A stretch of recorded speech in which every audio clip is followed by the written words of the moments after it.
Boa noite a todos. Que Jesus continue nos abençoando. E nós vamos apresentar um estudo hoje sobre o mesmo tema do mês passado, quando também numa situação semelhante o orador não pôde comparecer. E o tema é a paz.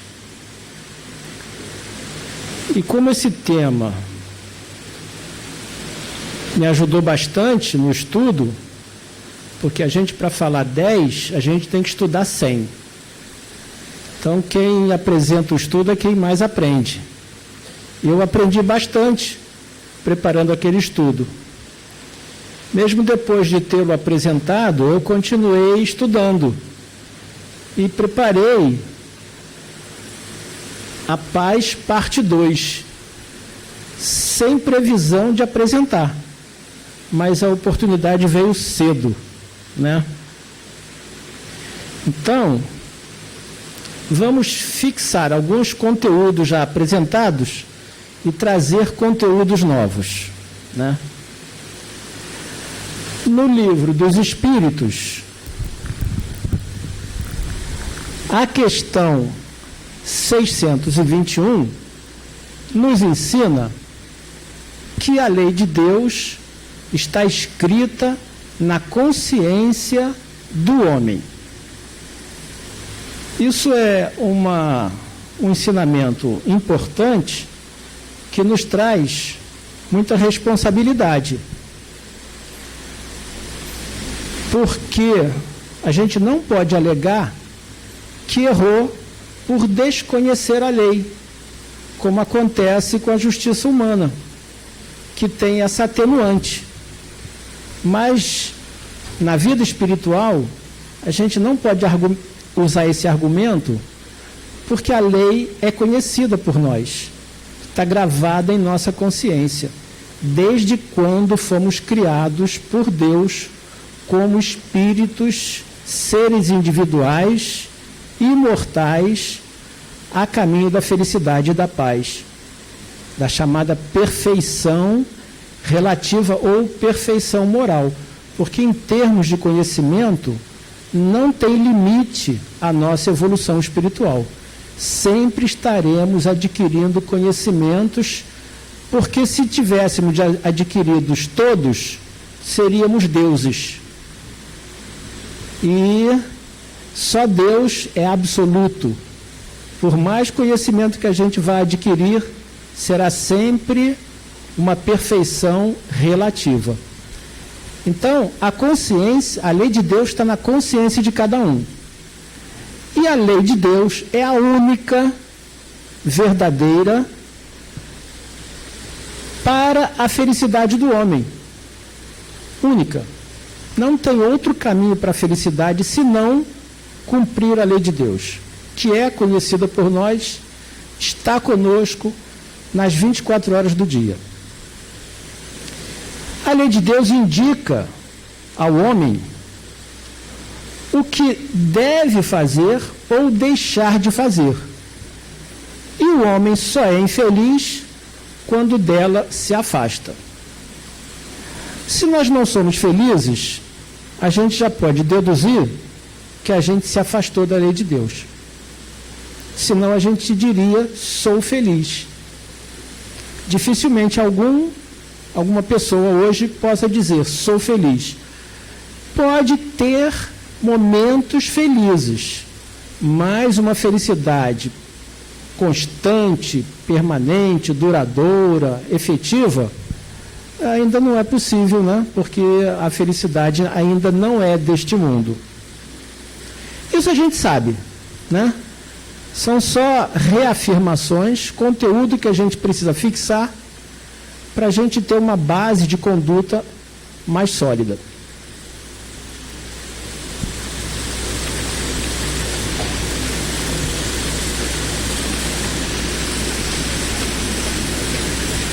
Foi, Márcio, foi, acho que foi demais, deixa eu ver.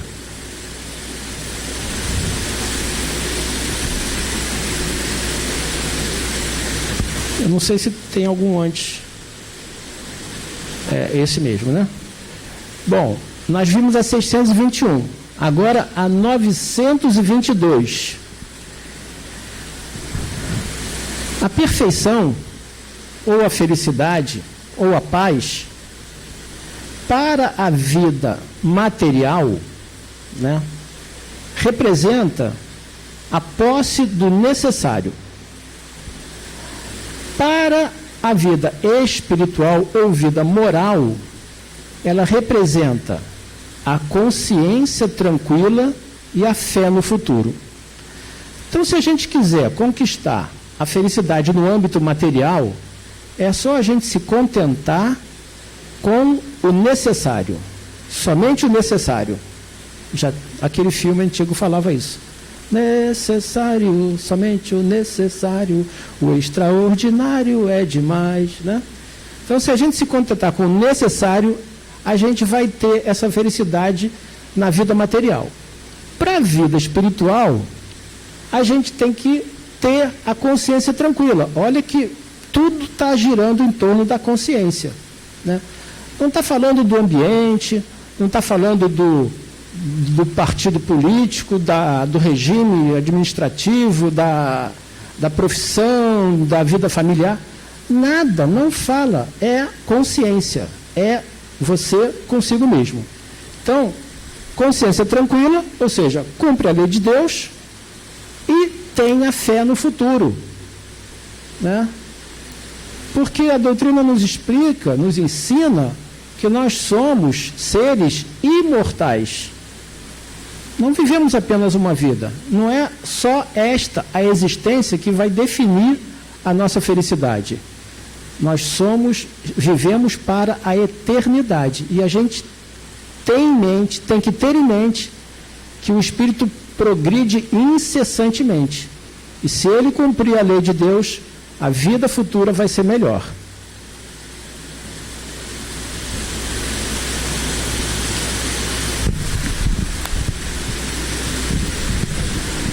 Como é que se reconhece o verdadeiro espírita? Por duas vertentes.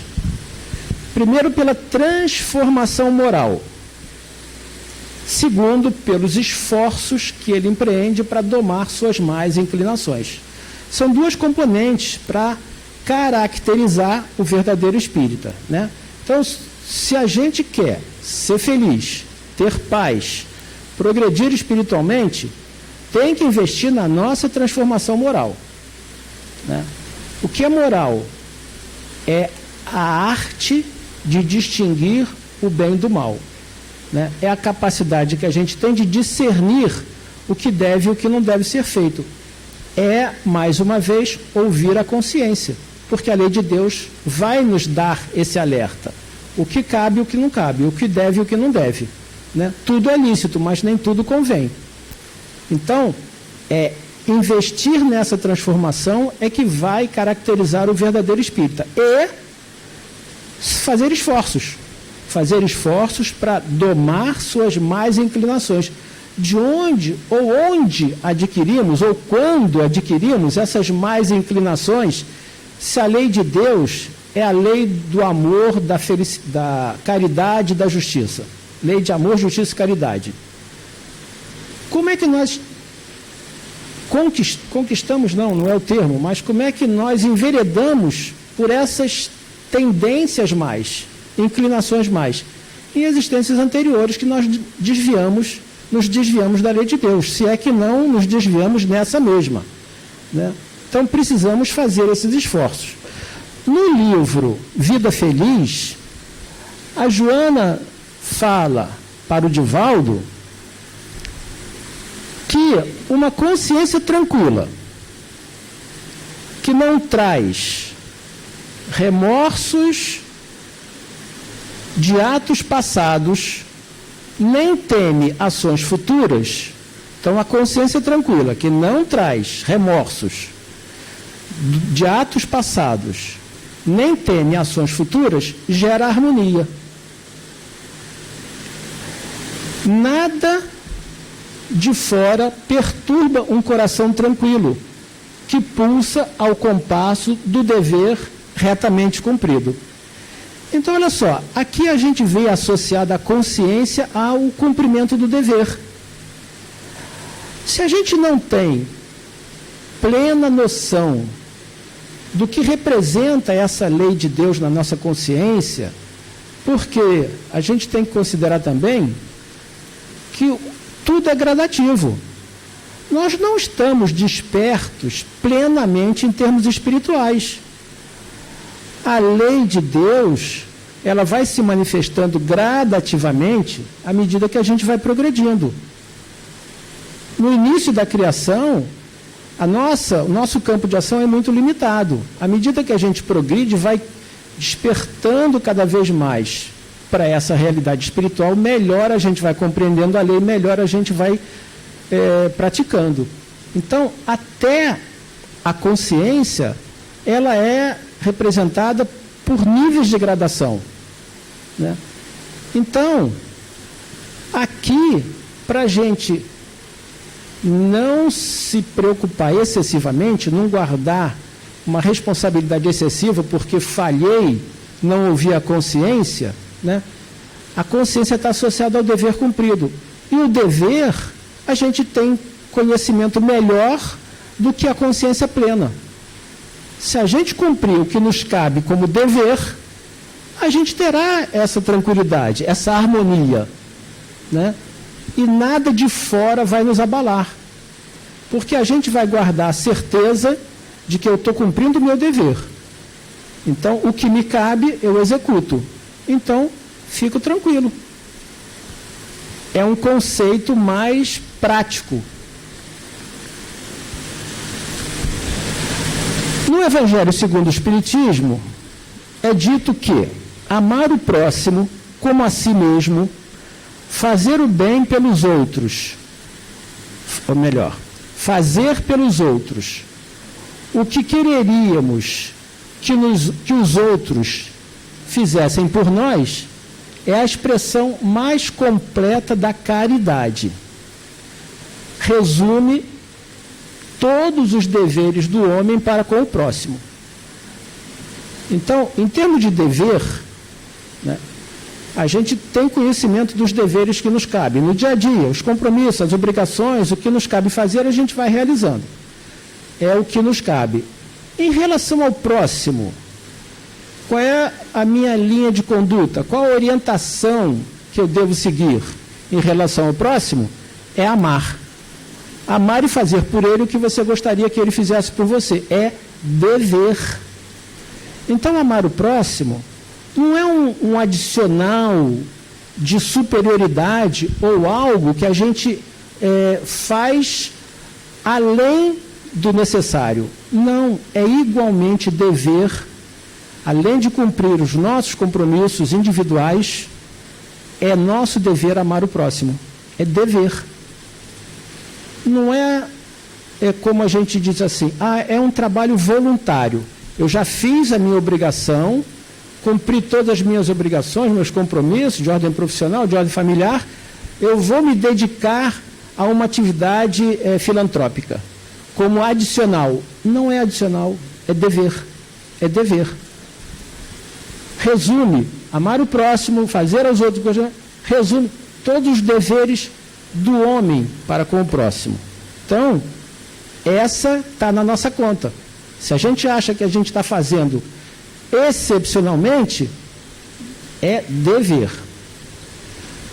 Quando as adotarem para regra de conduta e para a base de suas instituições, os homens compreenderão a verdadeira fraternidade e farão que entre eles reinem a paz e a justiça. A paz individual, no aspecto espiritual, a gente já viu o que é, né? Consciência tranquila e fé no futuro. A paz coletiva só virá quando os homens e as instituições compreenderem a verdadeira fraternidade. A fraternidade é uma das expressões do amor. Amor entre irmãos. Amor entre irmãos chama-se fraternidade. Então, quando a gente cumprir aquele dever com relação ao próximo, todos na coletividade, nós viveremos num reino de paz e de justiça. Começa pelo indivíduo, se estende para a sociedade, para o coletivo. Aí, eu não vou me alongar nisso não, porque é extenso, mas entra naquele dilema do Paulo, quando ele escreveu para os romanos, que ele quer fazer o bem e não consegue. E ele evita o mal e acaba fazendo, né? Então, vem as questões do ambiente em que a gente vive e das limitações que o organismo material impõe à manifestação livre do espírito. São as questões fisiológicas e ambientais. Então, nem sempre a gente consegue fazer o bem, mesmo quando a gente quer, e às vezes a gente faz o mal quando não quer. Se Paulo falou isso, que dirá nós, né? Se serve como atenuante, ótimo, mas não exclui a necessidade da gente sempre se esforçar e perseguir essa destinação, porque ela é divina. Todos estamos destinados à felicidade, à perfeição e à paz. Mas o livro Renúncia dá outra informação. Há quem fique muito preocupado em relação ao passado. O que será que eu fiz no passado para eu ter essa dificuldade no presente? O Evangelho diz que nem todas as dificuldades do presente têm causas em existências anteriores. A maioria tem causas na existência presente. Mas muita gente fica preocupada, como é que vai ser a minha próxima, né? Porque se eu estou passando essa dificuldade é porque no passado eu fui isso, fui aquilo, fiz isso, fiz aquilo, né? E a gente se abate, às vezes se abate, achando que nós não temos valor. Então, no livro Renúncia, o que Emmanuel fala? Nós devemos tratar os pecadores. Pecado é um termo católico que, na época que a doutrina foi codificada, era comum se utilizar, né? Para nós, pode-se, não tem problema nenhum falar pecado, são as nossas falhas, os nossos desvios, os nossos erros, né, que acabam se reunindo em torno dessa palavra. Mas devemos tratar os pecadores não como criaturas perversas ou indesejáveis, mas como doentes necessitados de medicação constante. Então, isso tira aquela determinação de que o pecador tem que sofrer. E para se redimir dos pecados, ele tem que se autoflagelar ou tem que pagar os seus pecados sofrendo. Não funciona assim. Os pecadores, nós somos apenas doentes da alma. Da mesma maneira que surge um sintoma no corpo e a gente procura recurso através da medicina, né, e tudo que possa vir ao nosso alcance como forma de atenuar ou eliminar, superar aqueles sintomas, quando detectamos as nossas imperfeições da alma que vão nos caracterizar como doentes espirituais, também deveríamos e devemos procurar os recursos para o tratamento. Não foi assim que Jesus nos tratou em sua missão divina? Tenho a convicção de que o Mestre encarou os romanos como pessoas atacadas pela moléstia da ambição e da tirania. Então, o que a gente fala, estuda sobre a civilização romana e os romanos daquela época, do Império, é tratado, é visto por Jesus como moléstia da tirania e da ambição.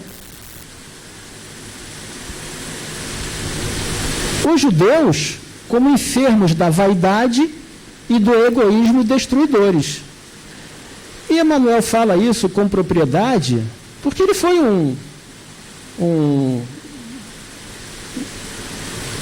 senador, na época do Império Romano, né? Então, ele fala de si mesmo, fala do povo que ele participava, né? E de certo terá visto em Judas um companheiro dementado, tanto quanto em Pilatos um irmão perseguido pela doença do medo. Então, o que nós chamamos de vícios morais são doenças espirituais. Ambição, orgulho, tirania, medo, são doenças. Se nós apresentamos ou identificamos esses sintomas em nós, devemos procurar o tratamento adequado em relação aos recursos que o Espiritismo nos oferece para a busca da nossa saúde espiritual, né? Resumindo, é o amor que dá paz aos homens. Então, é irreversível, é uma afirmativa, assim, imperativa. É o amor que dá paz aos homens. Quem não ama, não vai ter paz, não tem. E a gente não pode amar o próximo se não amar a si. Tanto é que o ensino de Jesus é amar o próximo como a si mesmo. É condicionante. Ele não diz, ama o próximo incondicionalmente. Não. Ama o próximo como a si mesmo. Se você amar o próximo no grau que você se ama, você está cumprindo o seu dever, né? Isso para qualquer nível no progresso espiritual, na hierarquia, na evolução espiritual. Então, se não amar, não vai conquistar a paz, né? Então, quem pretende obter a paz, conquistar a paz, tem que investir no amor. Amor a si, amor ao próximo e amor a Deus, né? Pelo menos nessa ordem, na medida do possível. Na pergunta 647, Kardec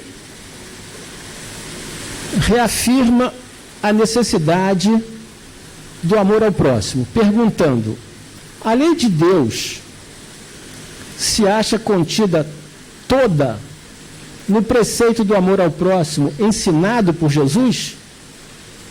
Então, se amar ao próximo, a gente estará cumprindo integralmente a lei de Deus?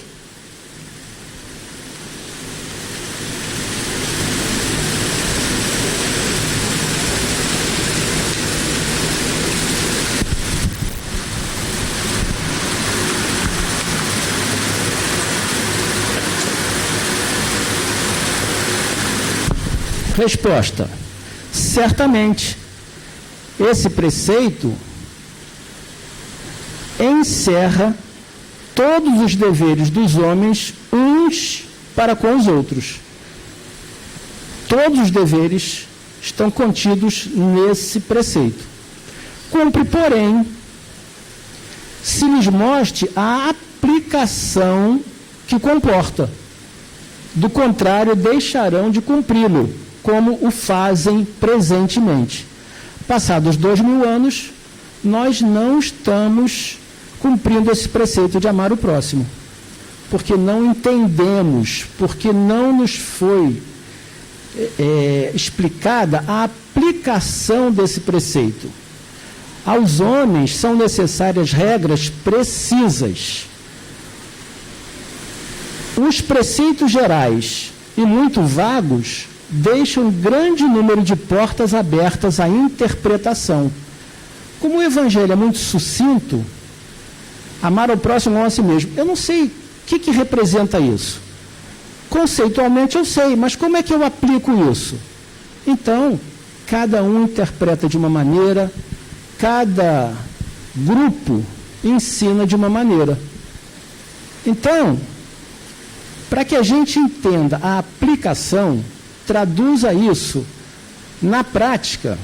Por isso é que os espíritos superiores ditaram várias experiências pessoais, e a literatura espírita mostra vários casos para a gente ter a referência na aplicação prática, que representa aquele preceito moral que a gente deve seguir.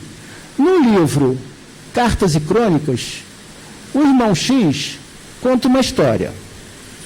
A história é a seguinte: Jesus convoca Pedro e diz para ele: Pedro, vai,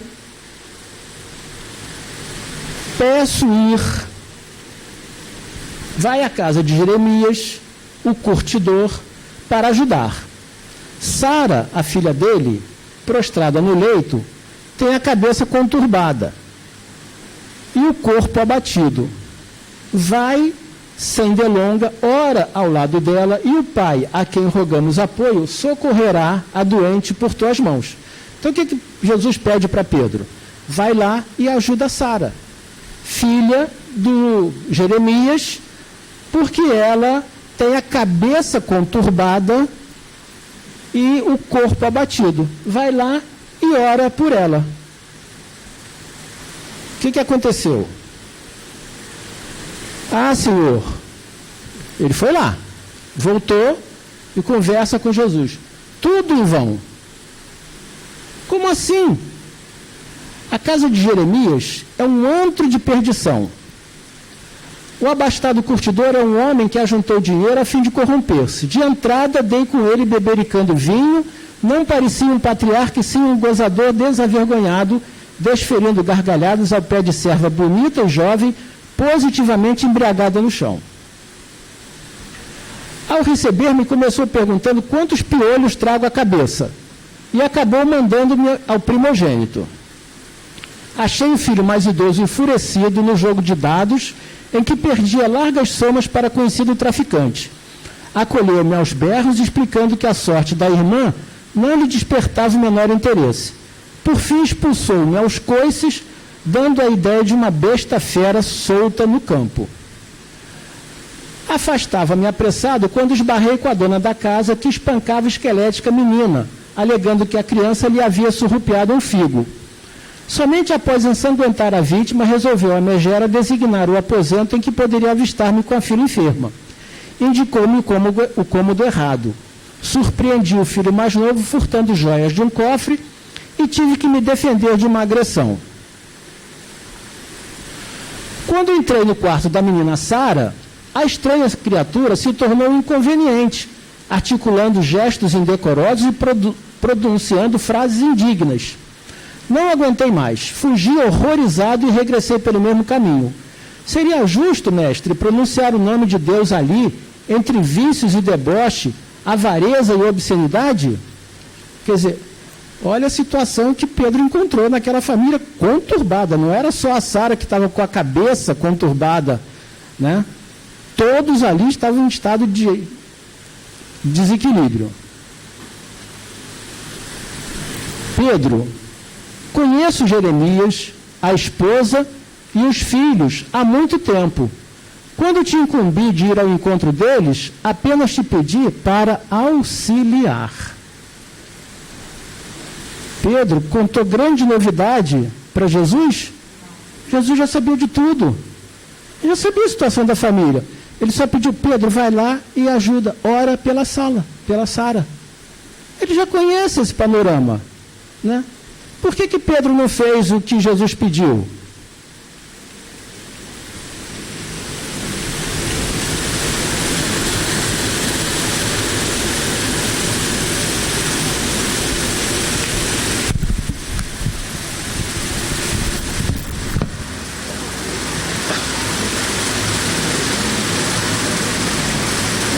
Porque Pedro julgou. Ele não fez julgamento? Cabia a ele fazer julgamento? Não cabia. Só cabia atender o pedido, auxiliar Sara orando a Deus por ela. Mas ele julgou a família toda, né? E se prevaleceu da vontade dele. Fez o julgamento, condenou todo mundo e disse: eu não vou orar, não são dignos, né? e definiu o que a vontade dele determinou. Pedro serviu ao Cristo? Atendeu? Quem é o senhor da vinha? Quem é o governador do planeta? Quando Jesus pede, ele tem conhecimento de tudo, ele tem a sabedoria, né? Nós agimos da mesma forma que Pedro. A gente julga, a gente decide, a gente não muitas das vezes não está predisposto a servir, mas gosta de ser servido. A gente nunca está predisposto a atender, mas gosta de ser atendido. Quando a gente ora a Deus, a gente pede mais, muito mais. A gente relaciona nossas dificuldades quando todas são conhecidas. Não precisa fazer relatório de dificuldade como se só nós soubéssemos daquilo que a gente passa. Tudo é conhecido pela espiritualidade superior, tudo é conhecido por Jesus. Se ele nos oferece uma chance de auxiliar, vai lá e auxilia. Se Jesus pediu, é porque a gente é capaz. Pedro era capaz de atender. Senão Jesus não pediria, né? Então, isso é a aplicação do amar ao próximo nas situações do dia a dia, nas situações mais simples, mais corriqueiras, que nos servem de exemplo para entender, interpretar o preceito maior. Falta essa visão prática, a doutrina espírita está oferecendo, através de historinhas simples, que a gente não valoriza. Isso aí é historinha. Não quero saber de historinha. Historinha não vai mudar minha vida. Vai mudar sim, se a gente entender o objetivo dela. É mostrar uma experiência para que a gente adote como regra de conduta de vida prática. No livro Contos deste de Outra Vida, ainda é o irmão X que traz outra história. É o dever bem cumprido. É o tempo bem aproveitado. Irmão X, que é Humberto de Campos, ele diz o seguinte: a velhinha, ele fala assim mesmo, a velhinha, voltava ao plano espiritual, desencarnou, após 701.280 horas de existência terrestre. Então, ela viveu uma experiência correspondente a 701.280 horas. Os cabelos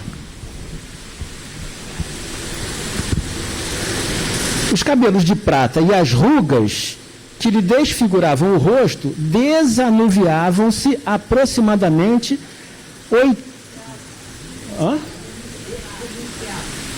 Os cabelos de prata e as rugas que lhe desfiguravam o rosto denunciavam-lhe aproximadamente 80 anos de luta física. Era uma velhinha que aparentava 80 anos.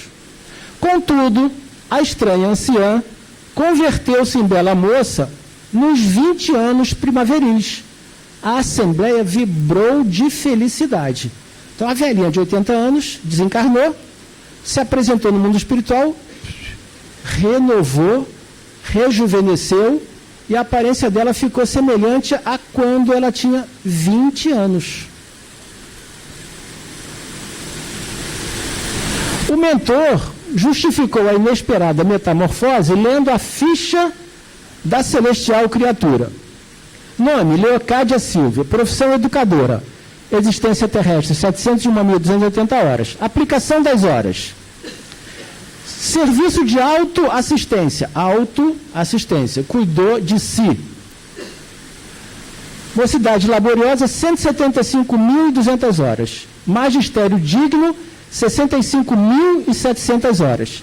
Alimentação e higiene: 43.800 horas. Estudo e atividades religiosas: 41.900 horas. Repouso necessário ao refazimento: 109.500 horas. Isso em benefício próprio.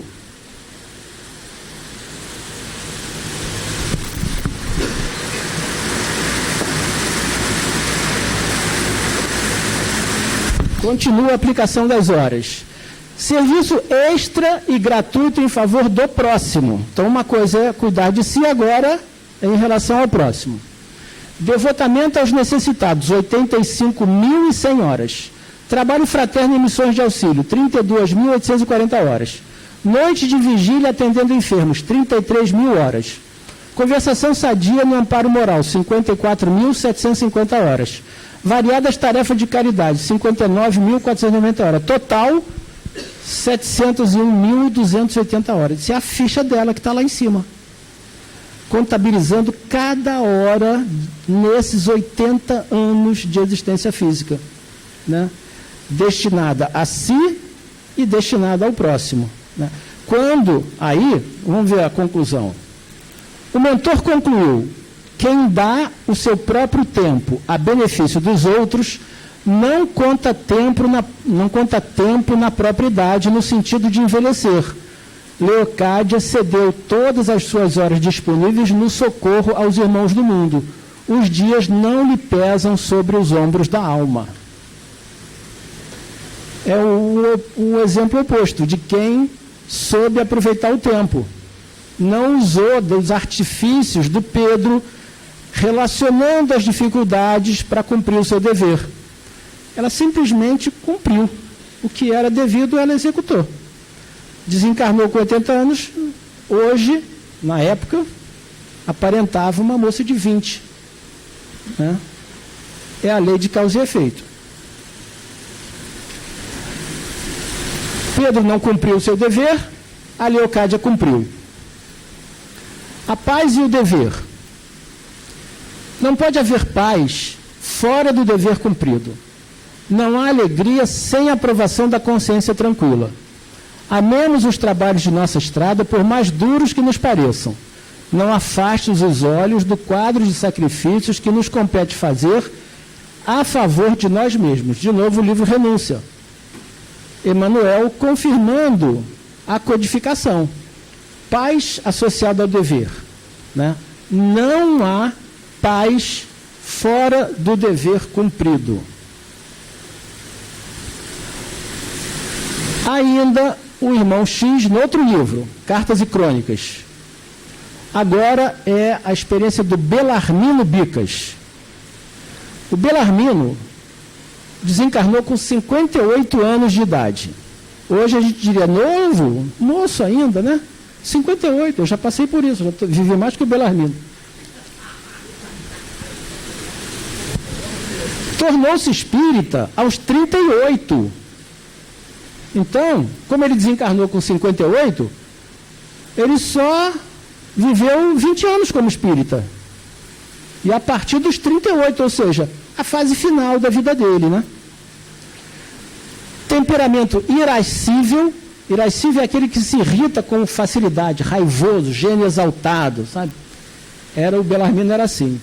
Provocou esse gênio exaltado, irritadiço, irascível, raivoso, provocou a redução de 22 anos dos 80 previstos para aquela existência física. Ao mesmo tempo da Leocádia.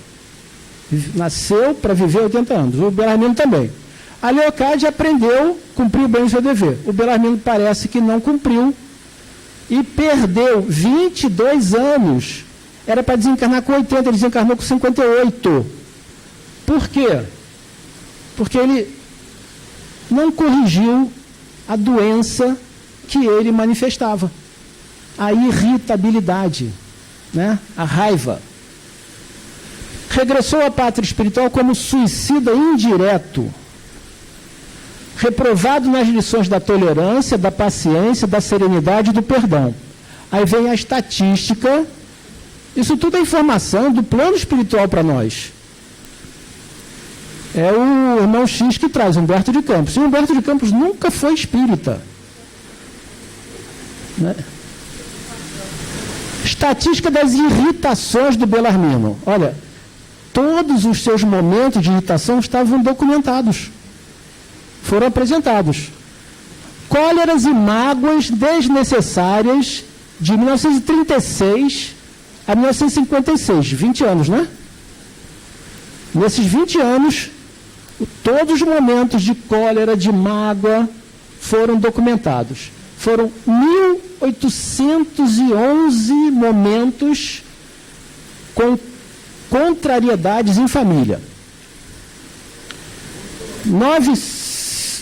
908, 6, por indispor-se em casa em questão de alimentação e higiene.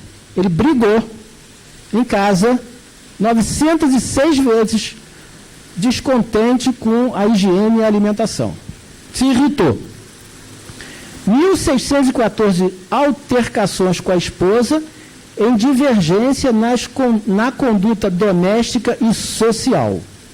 Então, ele se irritou com a esposa 1.614 vezes por questões de conduta no lar e na sociedade. 1.801 desgostos com os filhos, genros e nora. 11 momentos de descontamento com os netos. Neto é um bibelô, né? Ele conseguiu se irritar com os netos 11 vezes. 1.015 vezes por entrar em choque com chefes de serviço. Brigou com chefes, se irritou com chefes 1.015 vezes. 1.333 vezes por incompatibilidade com os colegas. 1.012 vezes por reclamações a fornecedores e lojistas em casos de pouca monta. Brigou no comércio, né? Se irritou com fornecedores e lojistas. 614 mal entendidos com vizinhos. 614. Olha, a gente nem tem 614 encontros, né, para a gente se dispor, se irritar. 315 ressentimentos com amigos íntimos.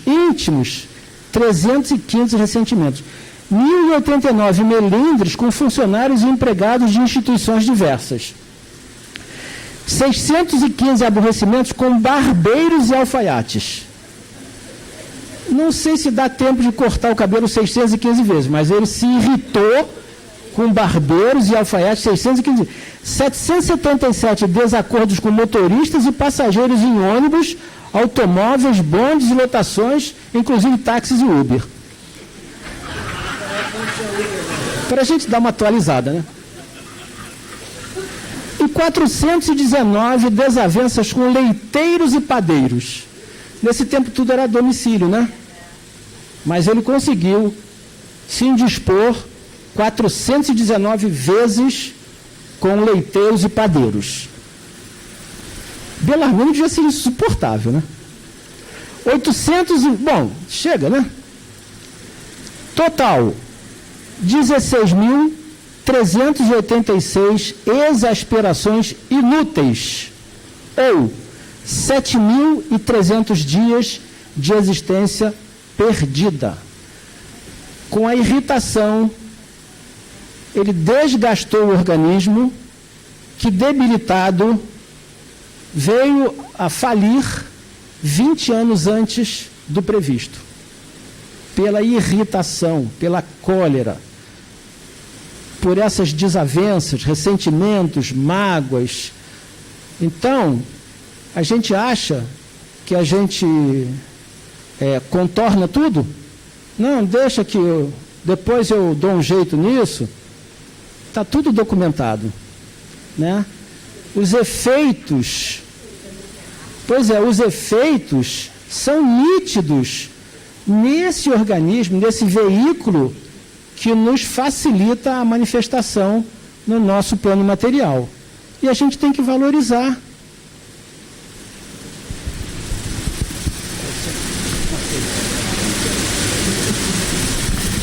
Aí no livro Vida Feliz, que a gente já mostrou um trecho, tem uma outra lição que diz o seguinte: mantenha o teu controle emocional em todas as situações. Sistema nervoso alterado vida em desalinho. Se dificuldades ameaçarem o teu equilíbrio, utiliza-te da oração. A prece é medicamento eficaz para todas as doenças da alma. Todas. Então, quando a gente detecta os sintomas que representam doenças da alma, a gente já tem o primeiro recurso, a prece. Né? Por que a gente só vive pedindo pela prece? Usando a prece como elemento de pedido de acordo com a nossa vontade. Por que a gente não entrega a vida a Deus para que se cumpra a vontade de Deus? Né? Pai nosso que estás nos céus, santificado seja o teu nome. Venha a nós o teu reino, seja feita a tua vontade, assim na terra como no céu. Por que a gente não aprendeu isso ainda? Por que a gente quer o que quer? Por que a gente insiste em determinados pedidos, quando os pedidos não são aqueles indicados para serem atendidos? Por que a gente não seja feita a tua vontade? Né? Desde que a gente cumpra o nosso dever, aceite o que a vida nos oferece, sem reclamações, sem irritações, e busca a prece como elemento de equilíbrio e de harmonia. Faz o que cumpre em relação à sua manutenção e auxilia o próximo sempre que for preciso, nem que seja para visitar a Sara e orar a Deus por ela. Né? Por que a gente complica como Pedro, questionando tudo, reclamando de tudo? Né? E o Belarmino, por causa disso, voltou 20 anos antes do tempo previsto como suicida indireto. Isso está trazendo na prática o que representa aqueles preceitos teóricos que a gente interpreta mal. Né? Acho que está acabando. Se não está acabando, a hora vai acabar. Esse aqui eu vou deixar para depois, porque eu acho que já tem caso suficiente e também a nossa hora já chegou. Se daqui a algum tempo houver necessidade de substituir outro palestrante, já tem uma reserva ali. Fica para a paz, parte 3. Né? Então, que a gente entenda isso, não só na teoria, mas na aplicação, e que a gente se esforce para identificar nossas doenças da alma, buscar o tratamento e cumprir o nosso dever. Aí a gente vai ter paz, né? Então, muita paz para todos.